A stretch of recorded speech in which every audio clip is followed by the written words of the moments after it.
Muy buenos momentos tengan todos ustedes. Vamos a seguir hablando sobre el diluvio universal y la geomorfología que nos dejó esta tierra formada que nos dejó el diluvio universal. Estamos hablando de la erosión canalizada. Vamos a hablar en este caso de los corrientes inadaptadas, o sea, de los ríos inadaptados. Esos ríos que son muy pequeños para el gran cañón que los aloja. Hay grandes cañones y pequeños ríos que van por ellos. Esto en la geología le llaman inadaptado. Y esto vamos a ver cómo es una evidencia más del diluvio universal. Los invito a continuar y ver esta otra evidencia. Recuerdo que, por supuesto, esto está basado en el libro de Michael Orr, La geomorfología o formada la superficie de la Tierra por la escorrentía y del diluvio universal. Estamos viendo ahora, por supuesto, un capítulo 61 de ese magnífico libro.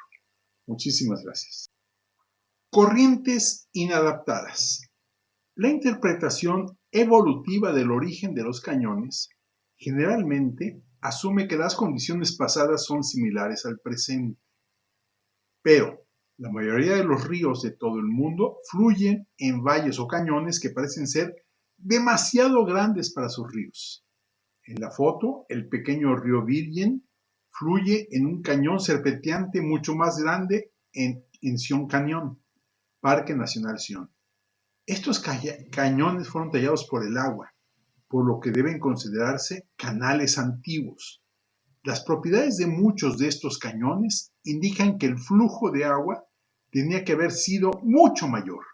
Un arroyo que parece demasiado pequeño para haber erosionado el cañón en el que fluye se llama inadaptado. Se necesita de 20 a 50 veces más agua para tallar los cañones. George Dury ha investigado ampliamente las corrientes inadaptadas. Descubrió que son comunes, tanto en áreas glaciales como no glaciales, de los Estados Unidos, Australia y Europa occidental. La Escablown, una elevación del terreno de meseta cubierta de basalto y cortada por barrancos del este de Washington, muestra muchos ejemplos de corrientes de bajo nivel, incluyendo el cañón seco de Moses, el Gran Cañón Seco y la mayoría de otros cañones secos. Por supuesto, ahora sabemos que estos grandes cañones de paredes verticales fueron cortados en cuestión de días por inundación masiva del lago Missouri. Dury descubrió, dentro de los sedimentos de los cañones, que los valles representan antiguos canales de ríos.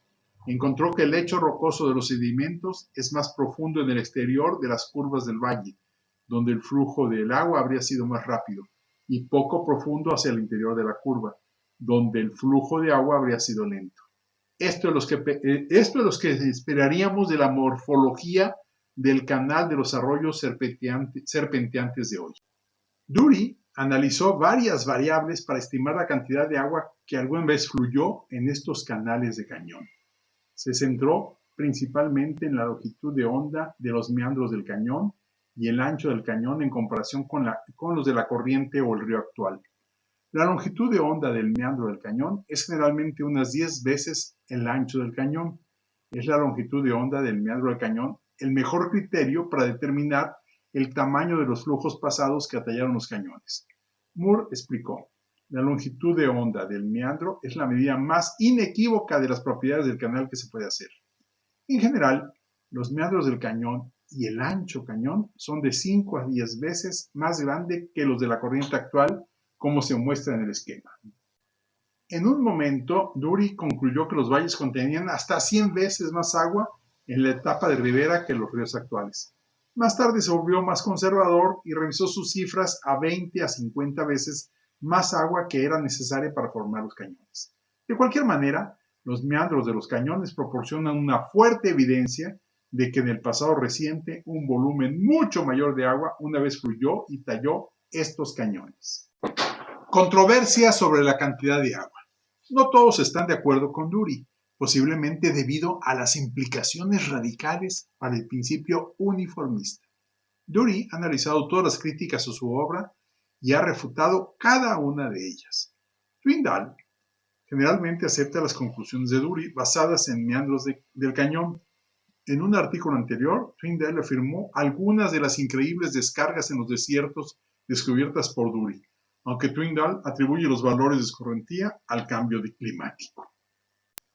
Dado que las corrientes inadaptadas están en todo el continente, Dury concluyó que una explicación climática también tendría que ser continental, pero sigue existiendo el problema de contabilizar una cantidad tan grande de precipitación y escorrentía en un área tan grande.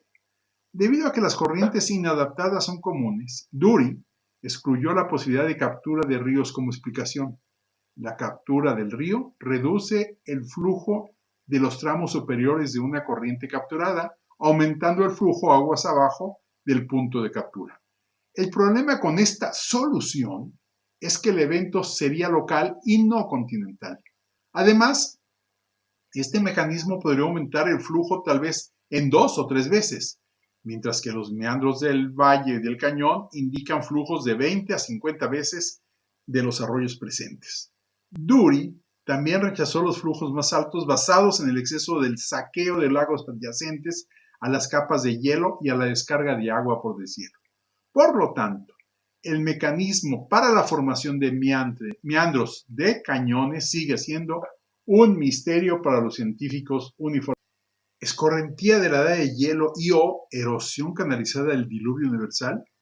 Mientras que Tyndall y otros están dispuestos a postular algún tipo de cambio climático no especificado, las corrientes poco adecuadas encajarían muy bien durante la escorrentía canalizada que tuvo lugar muy tarde en el diluvio universal, o con las mayores descargas de la edad del hielo posterior al diluvio o ambas. El tallado de algunos meandros de cañones es razonable durante la edad del hielo debido a la precipitación mucho mayor y el derretimiento catastrófico de las capas de hielo que afectarían regiones de continentes.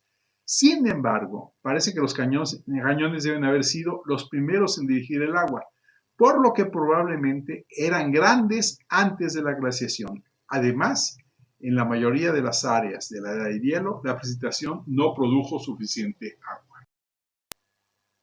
Por supuesto, las presas de hielo rotas podrían producir grandes cañones, como sucedió cuando se rompió el lago glaciar Missoula. Los arroyos inadaptados en áreas no glaciadas son aún más sensacionales, especialmente los de las regiones semiáridas, y apuntan aún más a que la mayoría de los grandes cañones de la Tierra, que probablemente fueron tallados durante la escorrentía tardía del diluvio universal.